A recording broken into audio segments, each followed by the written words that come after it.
June 21st for most of Salem marks the beginning of summer. For witches, it is a high holiday, a time for celebration and worship. It is the summer solstice.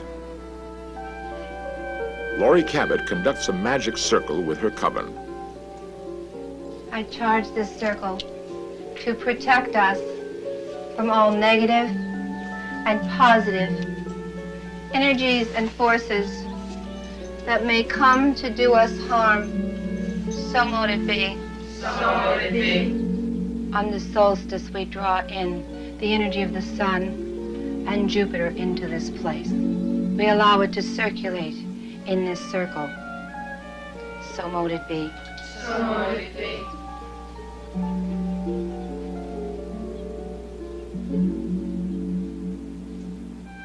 I charge this chalice with the energy of Jupiter and the sun and the gift of the Great Mother Isis. So mote it be. So mote it be.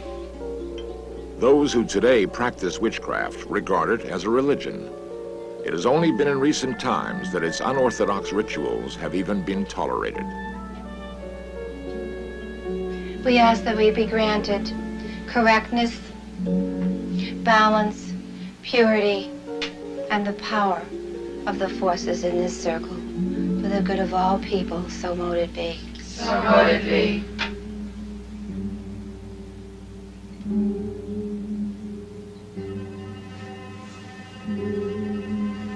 We now hold this energy within our bodies. The witches now form a cone of power, uniting and concentrating their energy.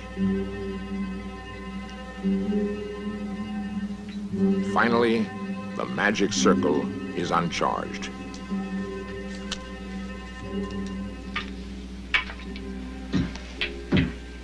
The circle is broken.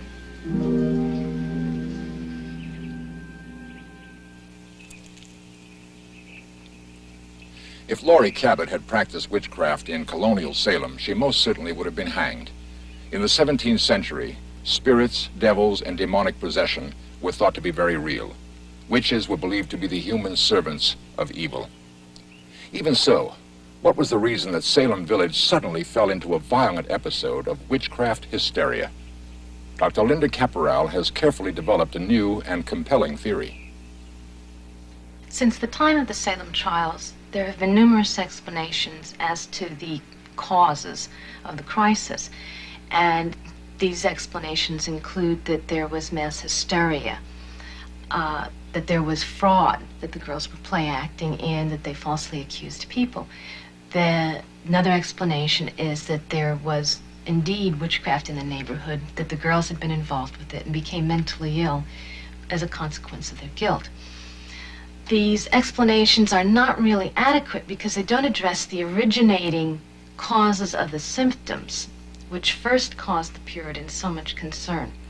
I think that the original causes of the girls' behavior, and this behavior was what started the crisis, was eating contaminated bread, and that the bread is contaminated with a parasitic fungus known as ergot.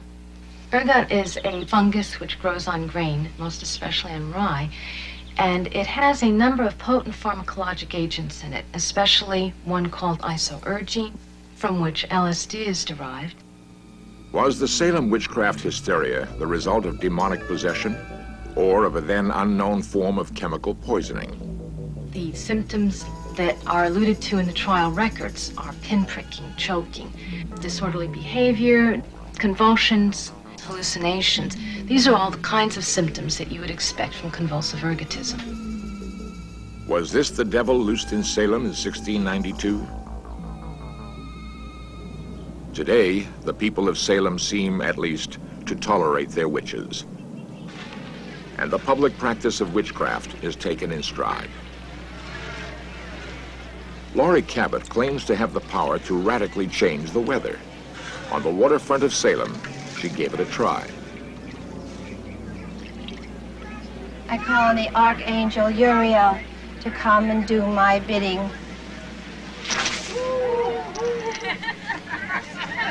I call on the Archangel Gabriel to come and do my bidding.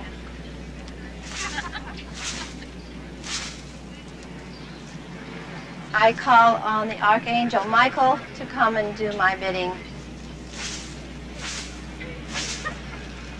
I call on the Archangel Raphael to come and do my bidding.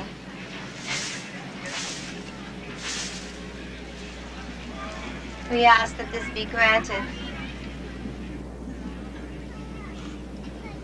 The weather did change a little, but no one seemed to mind. I don't have any objections to witchcraft in Salem at all. I enjoy it. It's good for my business.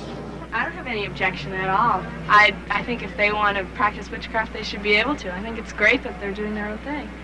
The witchcraft stories that go around here draw a lot of people in. Well, it's clear that in the Bible, the witchcraft is condemned, and the people who are practicing it are not condemned if they're willing to give it up later, but I feel like they're just postponing the fullness of life they might enjoy if they look to the true source and not just playing into the devil's hands, which they're doing whether they're conscious of it or not. All the witches in Salem don't give us any problems.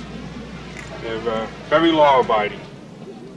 People often ask me, do you think the witch trials are over in Salem, or could witches be persecuted again? And I have a feeling because of our lack of education, there's a possibility through people's belief systems that it could happen again if we do not educate ourselves well enough. People need, excuse the expression, scapegoat, somewhere to put their anger and their unexplained happenings. But if they really knew what we know, it could never happen again.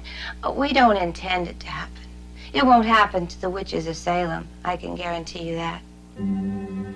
Despite the horrifying past, witchcraft in Salem is alive and well and determined to survive.